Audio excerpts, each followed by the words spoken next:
When ownership has passed on to the buyer from the seller before payment of money in full, claim the amount from the buyer that is due to him. Now we'll see liabilities of buyer. What are the liabilities of buyer here? Buyer की भी कुछ liabilities होती हैं. Liabilities are not only for the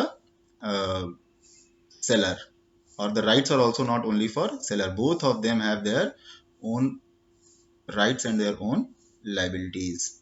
Sorry for the technical glitch.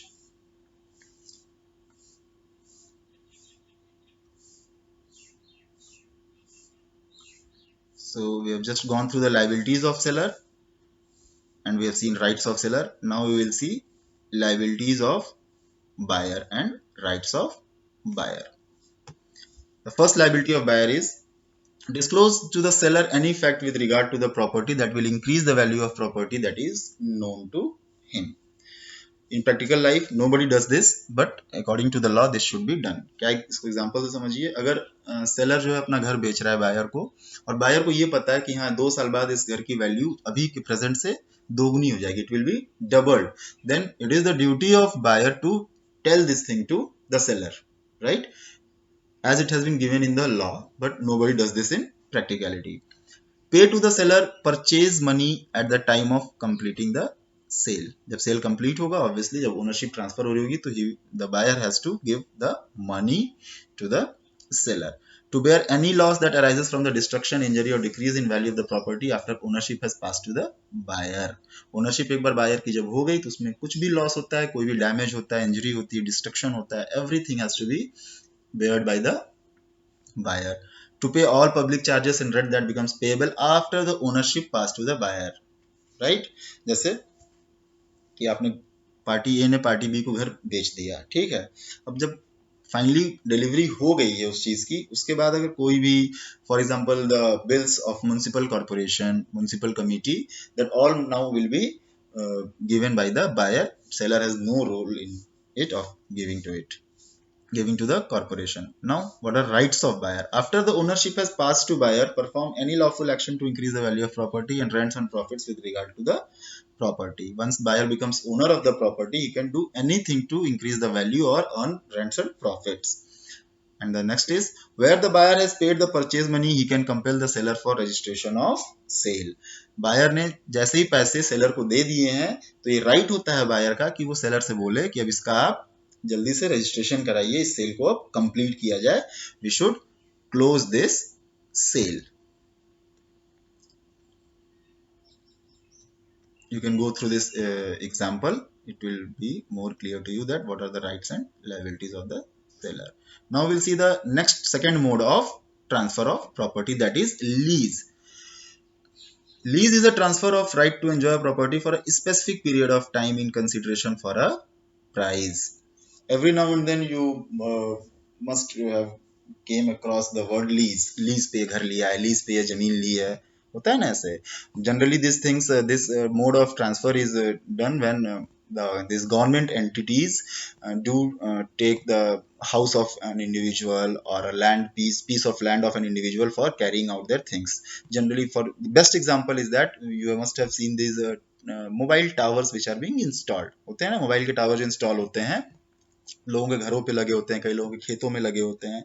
So what happens here, the individual does not sales the house or doesn't sells the piece of land to that telecom company. क्या करते हैं, वो lease पे देते हैं. उसमें बहुत लंबे लंबे पीरियड की लीज होती है, कहीं 99 ईयर्स की भी सुने होंगे आप, 10 ईयर्स, 20 ईयर्स, ठीक है. अब उसमें लीज में क्या होता है कि लीज जब हो जाएगी तो जो बायर है उतने दिनों के लिए, अगर for example if the lease is for 5 period, right, 5 years period, then for those 5 years the buyer will be the whole sole owner of that property. And here the parties are not called termed as seller or buyer. I have just said use the word buyer and seller for a better understanding. We'll see. Lessor is the person who lets out property. Lessor or seller, जिसको हम cell वाले में seller बोल रहे थे, right?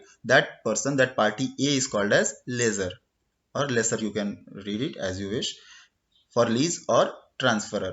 And leasee is the person to whom property is leased or the transferee, right? The person who was a seller in the sale में जो seller था वो यहाँ पे लीज में लेसर कहा जाता है, और जो पर्सन बायर था वहां पे सेल वाले टाइप में, वो यहाँ पे लेसी कहा जाता है, lessor and lessee, right? In case of lease, the lessee can also sublet the lease, and the relation between the lessee and the sub lessee will be that of lessor and lessee. This is one point. जब lease होती है, मान लीजिए party ए जो है अपनी घर अपना लीज कर रहा है पार्टी बी को, ठीक है? अब पार्टी बी जो है 5 साल के लिए हो रहा है मान लीजिए, ठीक है? तो 5 years के लिए जो पार्टी बी है वो उसकी ओनरशिप हो गई, whatever they want they can do, obviously they can not break the house, they can carry out their work in that. अब जो लेसी है ना, लेसी और the party B who have taken that house on lease, they can again lease it to somebody else, because by leasing it to somebody else they're not creating any damage to the house, they're just only giving it to somebody. This thing has been given here. Now again there are rights and liabilities of lessor and lessee. What are the rights and liabilities of lessor? One who leases the property. Disclose defects, as it was mentioned in the sale. Give possession, same.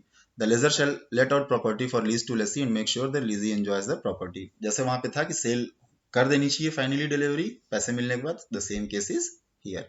Now rights and liabilities of lessee, all these are given here. One by one you can go through this, and if you have any confusion in any point, just feel free to ask in the question answer session, sir, that this point I have not understood, because all these points are very much similar to the rights and liabilities of seller and buyer. Seller and buyer of rights and liabilities of seller and buyer, rights and liabilities of lessor and lessee, they are almost, they have 90% of similarities. Still, if you have any doubt in understanding any point, feel free to ask me. Now we'll see the third mode of transfer of property, that is exchange. What is exchange? When two persons transfer ownership of one thing for the ownership of another, it is called exchange. Section 118 of TPA. So first of all we saw sale. Sale मतलब क्या था कि पैसे के बदले किसी को अपनी प्रॉपर्टी का फुल ओनरशिप दे देना. दूसरा लीज था. लीज क्या होता है कि किसी एक तय किए हुए किसी एक कंडीशनल अमाउंट पे, based on an amount, one property is leased to the another party for a specified time period. And now comes exchange. There is only one difference between exchange and sale. Sale में क्या था, party ए अपनी property party B को दे रही थी पैसे लेकर के. एक्सचेंज में क्या होता है, पार्टी ए अपनी प्रॉपर्टी देती है पार्टी बी को, और उसके बदले पार्टी बी से भी कुछ ऐसा ही चीज ले लेती है, ओनरशिप उसके किसी प्रॉपर्टी का. Means in exchange there is exchange of ownership of properties. Direct money is not involved in that. You can understand it in a better way through this illustration. It's very simple. Just go through it and understand. Now comes gift.